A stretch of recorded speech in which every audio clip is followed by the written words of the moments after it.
com o seu Marcos, o seu Elias, o seu Marlos, presbítero Enéas, de longa data já. E antes eu queria dizer uma coisa ao seu Marcos. O seu Marcos estava sentado ali.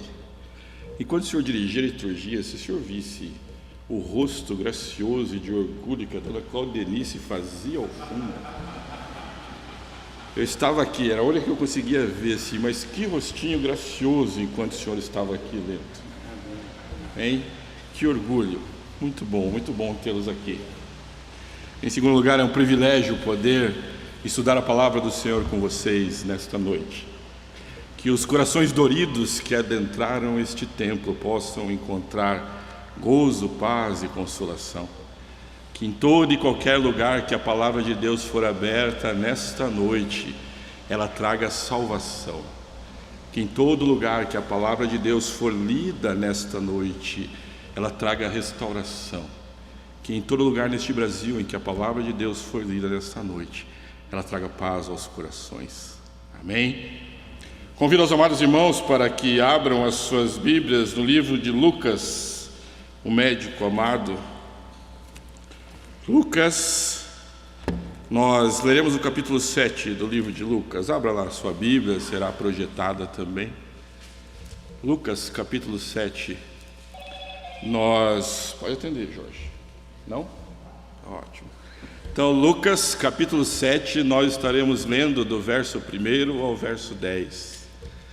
Abra sua Bíblia no livro do nosso médico amado, Lucas. Diz assim a palavra do Senhor nosso Deus: tendo Jesus concluído todas as suas palavras, dirigidas ao povo, entrou em Cafarnaum. E o servo de um centurião, a quem este muito estimava, estava doente, quase à morte. Tendo ouvido falar a respeito de Jesus, enviou-lhe alguns anciãos dos judeus, pedindo-lhe que viesse curar o seu servo. Estes, chegando-se a Jesus, com instância lhe suplicaram, dizendo: ele é digno de que lhes faça isto, porque é amigo do nosso povo e ele mesmo nos edificou a sinagoga. Então Jesus foi com eles. E já perto da casa, o centurião enviou-lhe amigos para lhe dizer: Senhor, não te incomodes, porque não sou digno de que entres em minha casa. Por isso eu mesmo não me julguei digno de ir ter contigo. Porém, manda com uma palavra e o meu rapaz será curado. Porque também eu sou homem sujeito à autoridade. E tenho soldados às minhas ordens, e digo a este vai, e ele vai, a outro vem, e ele vem. E ao meu servo faz isso, e ele o faz. Ouvidas essas palavras, admirou-se Jesus dele, e voltando-se para o povo que o acompanhava, disse: afirmo-vos que nem mesmo em Israel achei fé como esta. E voltando para casa, os que foram enviados encontraram curado o servo. Vamos orar mais uma vez?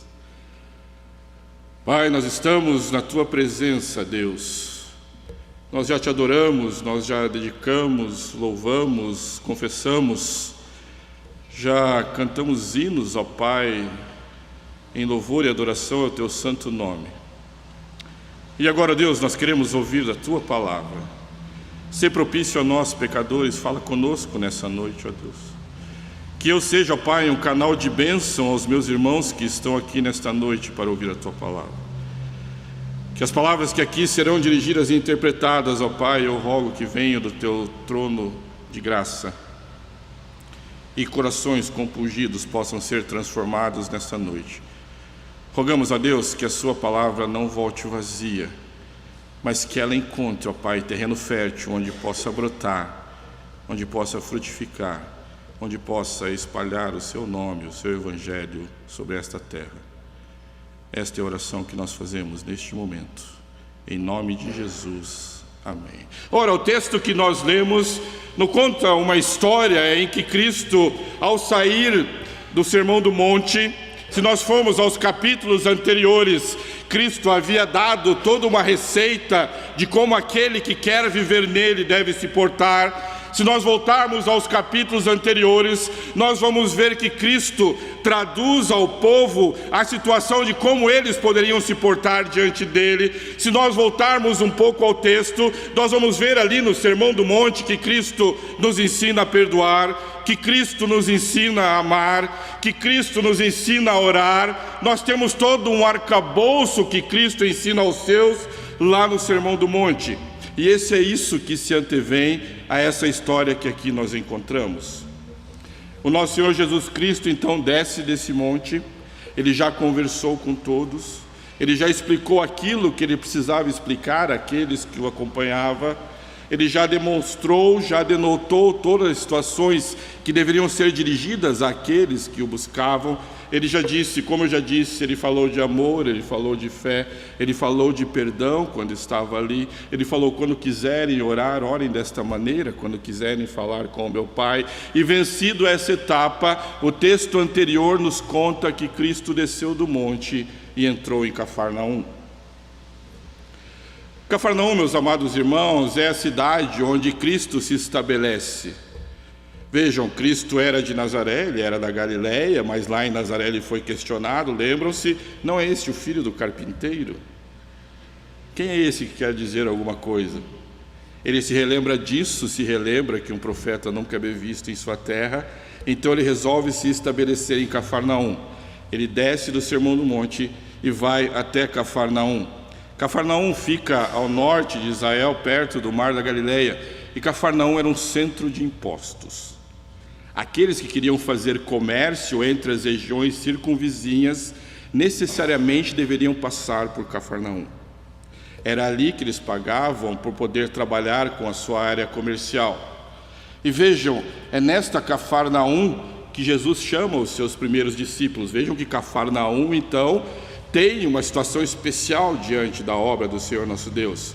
Ele então propõe o Sermão do Monte, ele vai orar, ele vai descansar e retorna para Cafarnaum. Ali em Cafarnaum ele realiza vários milagres. Nós já vimos a cura do paralítico que ele fez, nós já vimos ali a cura da sogra de Pedro. Jesus cura sogras, nós vimos isso, ele faz isso em Cafarnaum. Ali então era o quartel-general de Jesus Cristo, e quando ele quer descansar, após tudo que ele fez, ele busca Cafarnaum.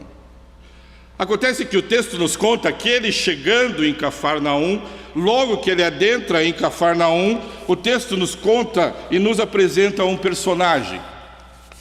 Ele desce, ensina, vai descansar em Cafarnaum, e logo que ali ele encontra, nos é apresentado um personagem, como aqui foi lido, é nos apresentado um centurião. A Bíblia não nos diz de qual legião era esse centurião. A Bíblia não nos conta as lutas que esse centurião teve como militar. A Bíblia não nos diz com quem esse centurião era casado.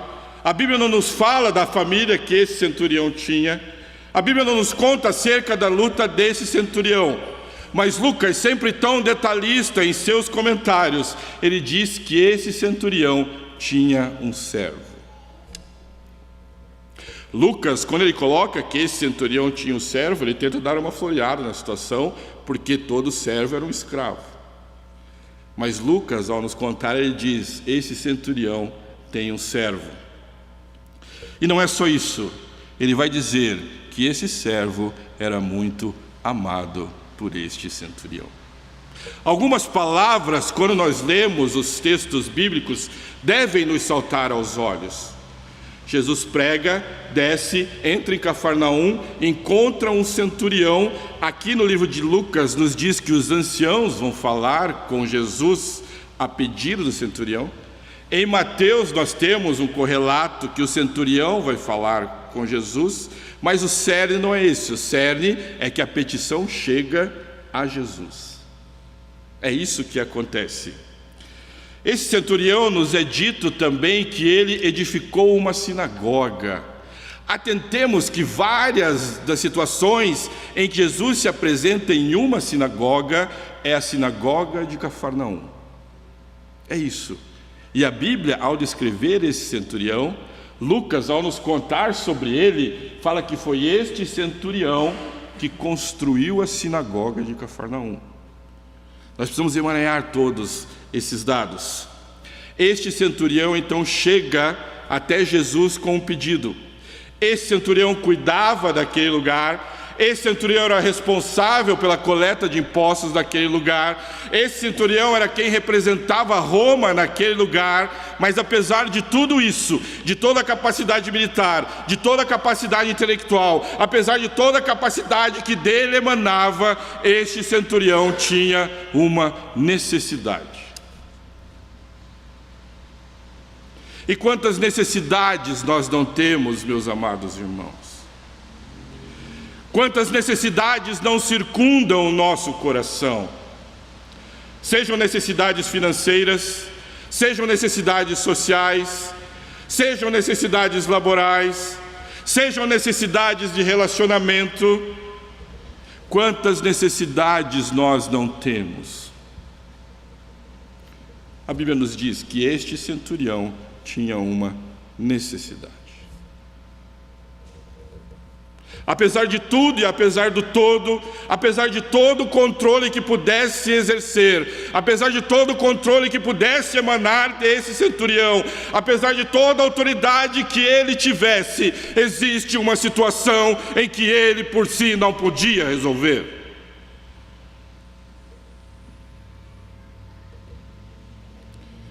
E quantas vezes, diante das situações que nos são apresentadas, nós achamos que nós podemos resolver? Quantas vezes, diante dos perigos dos quais nós somos afligidos, nós achamos que nós podemos resolver? Quantas vezes, diante do mal que nos aparece, nós achamos que nós podemos combater? Nós não sabemos quantas vezes esse centurião lutou em alguma guerra. Nós não sabemos quantas vezes esse centurião viu soldados feridos ao seu lado. Nós não sabemos como ele cuidou desses feridos. Nós não sabemos como ele tratou essas situações. Nós sabemos que diante de uma necessidade, ele ouviu falar de alguém que poderia transformar a vida do seu servo.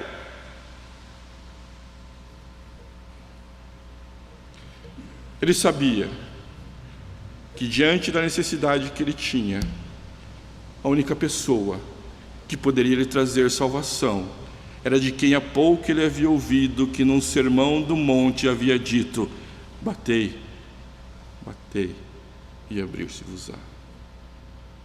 Buscai e achareis. Pedi e dar-se-vos-á.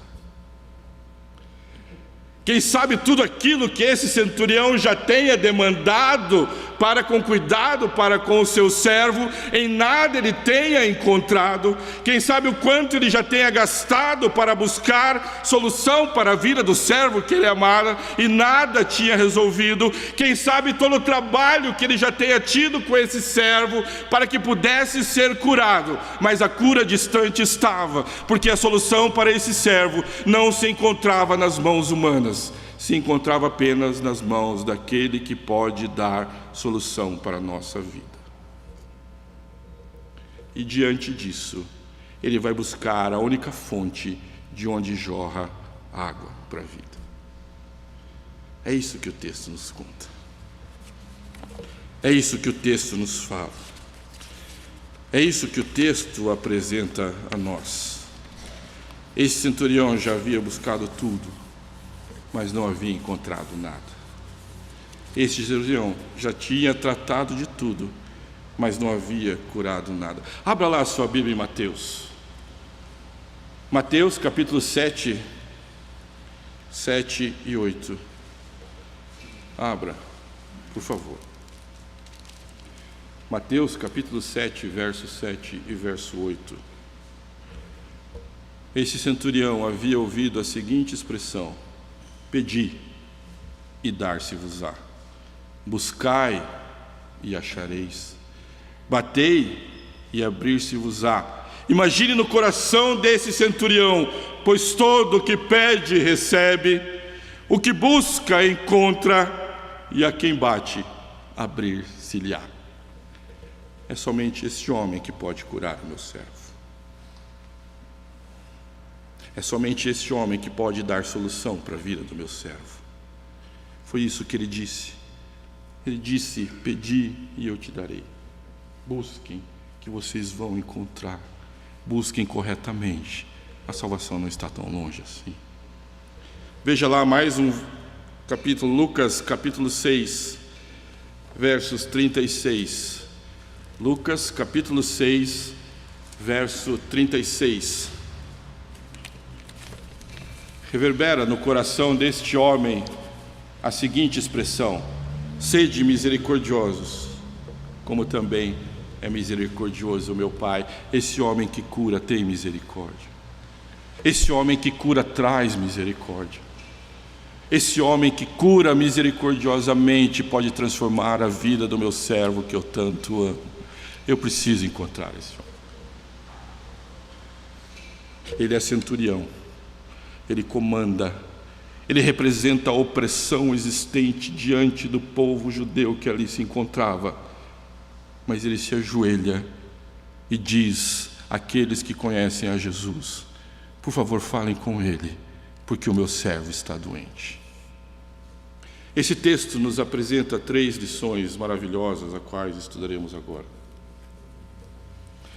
Vejam, o que pode produzir um coração regenerado por Cristo? É o que acontece na vida desse centurião. Ele construiu a sinagoga, como nós já vimos. Na sinagoga eram lidos os feitos do Senhor nosso Deus. Ele ouve falar disso. Ele sabe que existe um Cristo que pode mudar tudo isso. Então a primeira coisa que acontece em um coração regenerado, um coração produzido, e quando eu digo a primeira coisa que acontece é exemplificativa, não é taxativa, mas as transformações que acontecem no coração. A primeira coisa que produz um coração regenerado por Cristo é amor. Um coração regenerado por Cristo produz amor. É isso que ele produz. Veja lá o capítulo 7, verso 2, onde você está com a sua Bíblia aberta. Capítulo 7, verso 2. E o servo de um centurião, a quem este muito estimava. Todo coração transformado por Cristo produz amor. Nós estamos falando de um centurião e um escravo. Entretanto, era um escravo amado por um centurião. Talvez quando ele foi à sinagoga, quando Cristo leu ou abriu os seus livros, ou talvez algum outro que tenha lido, talvez tenha lido para ele o livro de Levíticos, capítulo 19, verso 18, que eu lerei a vocês. Ele foi à sinagoga, no sábado, fazer culto, e ele diz assim em seu livro: não te vingarás, nem guardarás ira contra os filhos do teu povo, mas amarás o teu próximo como a ti mesmo. Eu sou o Senhor. Eu amo meu servo, meu Senhor. Cura o meu servo, meu Senhor. Ele é meu irmão, ele está ali comigo, ele combate comigo, ele luta comigo. Quando a Bíblia fala com servo, em filmes que nós já assistimos, nós vemos que os capitães ou centuriões, eles têm os seus servos que os acompanham. Quantas lutas eles devem ter visto juntas. Ele chega para Jesus, seja através da petição apresentada pelos anciãos, chega por ele mesmo e fala: eu amo meu servo, cura o meu servo. Porque o meu coração regenerado produz amor.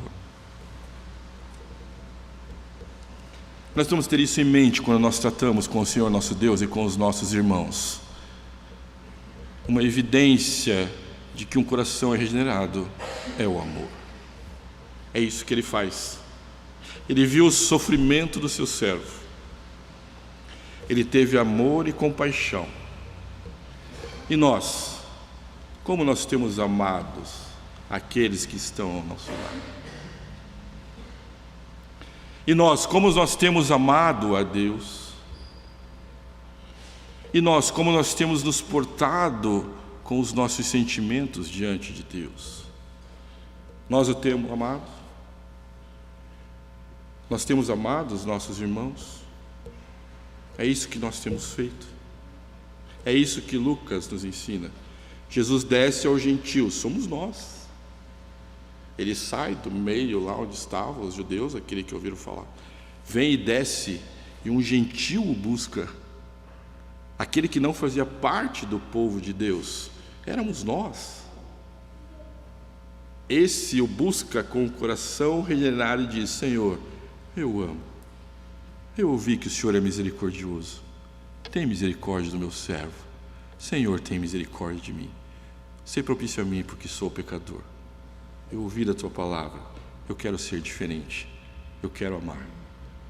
O primeiro ponto que nós vemos então nesse texto que nós acabamos de ler é que um coração transformado pelo nosso Senhor Jesus Cristo produz amor.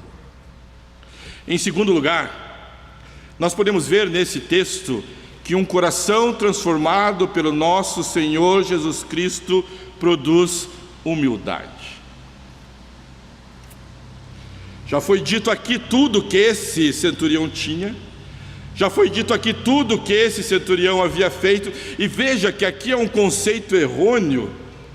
Quando os anciãos vão falar com Jesus, vocês vislumbram no texto, ele fala assim: ó Jesus, esse centurião é amigo nosso. Ó Jesus, esse centurião construiu a sinagoga. Ó Jesus, esse centurião merece que o Senhor vá lá conversar com ele. É isso que aqueles que haviam estudado a palavra de Deus, mas não conheciam a palavra de Deus, achavam da capacidade meritória de um homem em relação a Deus. E a Bíblia nos diz que eles eram anciãos. O termo presbítero, ele vai em busca da expressão ancião. Esses achavam que porque ele havia construído, ele merecia ser recebido por Jesus Cristo. Está ali no verso. Vejam ali no verso 4 e 5. Estes, chegando-se a Jesus, com instância lhe suplicaram, dizendo: ele é digno de que lhe faças isso, porque é amigo do nosso povo, e ele mesmo nos edificou a sinagoga. Vai lá, Senhor, ele é digno. Entretanto, quando nós vamos ao verso 6 e ao verso 7, diz-nos assim: então Jesus foi com eles, e já perto da casa o centurião enviou-lhe amigos para lhe dizer: Senhor, não te incomodes, porque não sou digno de que entre em minha casa. Por isso eu mesmo não me julguei digno de ir ter contigo. Porém manda uma palavra e o meu rapaz será cuidado. Um coração transformado, um coração regenerado pelo nosso Senhor Jesus Cristo produz humildade.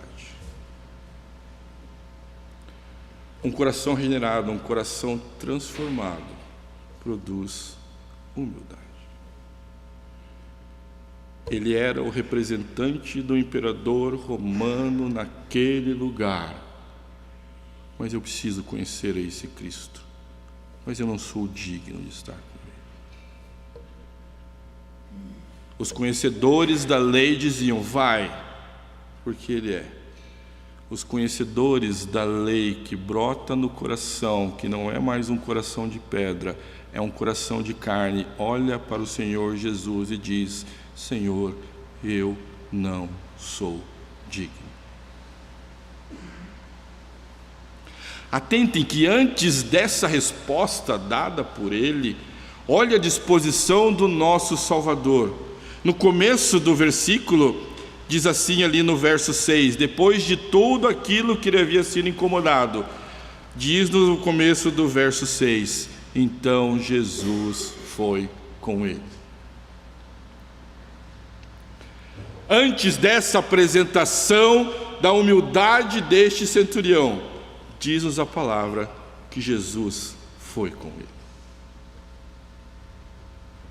Jesus já havia vislumbrado um coração humilde. Ele tinha dito: se você me buscar, você acha. Um homem vem dignamente em sua presença e diz: eu não sou digno do Senhor. Jesus fala: eu vou lá falar com ele. Eu não sou digno de estar em sua presença. Jesus fala: eu vou lá estar com ele. Apesar do todo, apesar do tudo, ó Deus, eu não sou digno, eu vou lá falar com você. Me diz o que você precisa. Esse é o nosso Deus. Fala para mim qual é a sua necessidade. Conta para mim qual é o seu problema. Demonstra a mim aquilo que aflige o seu coração, porque eu vou lá conversar com você. Esse é o Cristo que nós servimos. Esse é o Deus a quem nós amamos. Fala comigo humildemente e eu te responderei. Um coração regenerado pelo nosso Senhor Jesus Cristo produz humildade. E nós, amados irmãos, temos sendo humildes um para com os outros?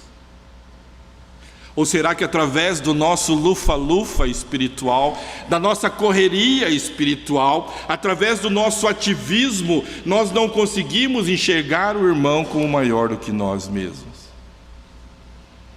Humilhai-vos diante do Senhor, Ele vos exaltará, isso que a Bíblia diz, e pronto. E objetivamente nós poderemos encerrar com esse tipo de coisa. Como nós temos sido com o nosso irmão e como nós temos sido com o nosso Deus? Humildes em nossos relacionamentos? Ou será que o nosso coração não é tão regenerado assim? Por favor, fale para que ele cure o meu servo. Mas ele não precisa nem vir aqui porque eu não sou digno. Diga isso a ele: eu não sou digno, Deus. Eu não sou digno. Eu não sou digno diante do Senhor, assim como eu não sou digno diante dos meus irmãos. Eu os considero maiores do que eu. Um coração regenerado produz humildade. Ele reconhece que tudo que ele tem, tudo que provém, vem de Cristo. Como então nós temos nos portado diante disso? Um coração regenerado produz amor.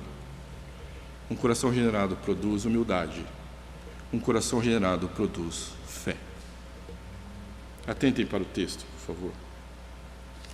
Capítulo 7, versos 7b. Porém, manda com uma palavra e o meu rapaz será curado. Será que os problemas que nos afligem, será que os problemas que nos assolam, nós colocamos diante dos pés de Jesus? Será que as situações que nós enfrentamos, nós colocamos diante de Jesus? Será que aquilo que aflige a nossa família, será que aquilo que aflige o nosso emprego, será que aquilo que aflige o nosso relacionamento, nós colocamos humildemente diante de Jesus e dizemos: Senhor, tudo provém de Ti, tudo é Teu, basta uma palavra Tua e os montes se removerão. Rompendo em fé, nós cantamos isso. Não foi isso? O poder de Deus que transforma todas as coisas. Nós queremos ser amigo de Deus. Quem sabe se tivesse uma equipe de louvor lá na sinagoga aquele dia, hoje nós falaremos de amizade para com Deus e do amor que nós temos para com Ele. E se levantasse um ancião e dissesse: vamos cantar que nós queremos ser amigo desse Deus. Quem sabe? Quem sabe lá uma equipe de louvor toda paramentada com as roupas da época. Vocês já ouviram falar de fé? Porque nós podemos cantar sobre isso.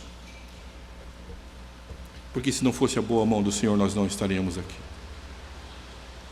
Se não fosse a fé que nós temos nesse Deus em que nós acreditamos, nós não estaríamos aqui. Um coração transformado produz fé. Foi isso que Ele fez aqui. Apenas uma palavra Tua. O Senhor disse, Deus, que se nós pedíssemos, o Senhor nos daria. O Senhor disse, Deus, que se nós o buscássemos, nós o encontraríamos. O Senhor disse, meu Deus, que se nós batêssemos, o Senhor abriria uma porta e nós podemos entrar. E nós podemos estar com o Senhor. Eu confio nisso que o Senhor disse. Toda a minha vida eu quero colocar diante dos seus pés, acreditando que o Senhor pode fazer o melhor para mim. É nessa fé que eu acredito. Eu amo o meu servo. Humildemente eu venho na Tua presença para apresentar a minha petição. Acima de tudo, eu acredito que o Senhor pode transformar tudo isso. Esse é o Deus que nós servimos, amados irmãos. Esse é o Deus que cuida de nós. Esse é o Deus que desce da montanha e a Bíblia diz que vai atrás. É isso que a Bíblia fala. Eu desci, eu entrei, fui demandado. Quando demandado eu disse, eu vou com vocês, porque eu quero saber da sua necessidade. Eu quero saber daquilo que aflige o seu coração. Você acredita em mim? Eu acredito, Deus. Eu confio no Senhor. Transforma, renova, traz salvação para minha casa, porque o meu servo não está bem. Algumas aplicações práticas que nós podemos tirar desse texto. Em primeiro lugar, o amor. Meus amados, nós precisamos amar a Cristo. Este homem amou. Nós somos pecadores, mas o amor de Cristo é muito maior que a mancha que nós podemos produzir de erro diante dele. O amor de Cristo é muito maior do que tudo isso. Quando nós experimentamos do amor de Cristo, nós somos transformados em fonte de amor. O centurião experimentou o amor de Cristo e disse: vem, Deus, porque o meu servo, a quem tanto amo, está doente. Aquele que não ama, não conhece a Deus. Que nós não sejamos encontrados nesta situação diante de Deus. Em segundo lugar, a aplicação prática que nós podemos tirar desse texto é a humildade. Nós precisamos sempre ser lembrados da humildade. Tudo que temos veio de Deus. Tudo que somos, só o somos porque a mão de Deus nos acompanhou até agora, senão nada seríamos. Não foram homens, não foram situações geradas distante de Deus que nos conduziram onde nós estamos. Nós precisamos ser humildes e reconhecer que tudo que temos vem de Deus. Tudo que somos foi porque Deus nos acompanhou até agora. Nós somos indignos. Nós não somos dignos. Precisamos estar cheios de um senso de indignidade pessoal diante de Deus. Eu não sou nada, Deus. Eu não sou. O Senhor é tudo em todos. Eu não sou nada. Nós precisamos ponderar sobre a grandeza de Jesus, sobre o poder de Jesus, sobre a sua majestade excelsa, sobre a sua santidade e nos envergonharmos mais e mais do que nós somos. Nada diante de Deus. Nós precisamos aprender a humildemente reconhecer a Cristo em todas as nossas dificuldades. Nós precisamos expor a Ele todo o sofrimento de nossa mente e implorar a sua ajuda, que é segura e incontestável. Nós precisamos nos humilhar diante do Senhor. É isso que nós temos que fazer. Por fim, meus amados irmãos, no que concerne a fé, nunca nos esqueçamos de andar nos mesmos passos que este centurião andou. Basta uma palavra tua e o meu servo será curado. É isso. Nossos olhos ainda não contemplaram o livro da vida. Nós não vimos. Nossos olhos ainda não viu o Salvador intercedendo por nós lá no trono branco. Nós não vimos. Nós não vimos nada disso daí. Nós então descansamos nisso. Nós descansamos neste modo sem medo de saber que existe um livro da vida cujo nome está escrito, de saber que as nossas petições são atendidas por um Jesus que vem ao nosso encontro. Nós temos fé nisso. Então, descansamos nesta fé. A palavra de Cristo, meus amados irmãos, é o único alicerce seguro que pode transformar os nossos corações. Aquele que descansa nessa palavra jamais será confundido. Que a nossa fé em Cristo resulte em amor por Ele. Que a nossa fé em Cristo resulte em amor pelos nossos irmãos. A Deus toda honra, a Deus toda glória, a Deus todo louvor, não somente hoje, mas pelos séculos dos séculos, porque Ele é o único Senhor e Salvador, e não há outro além dele. Glórias, pois, ao Senhor nosso Deus. Amém.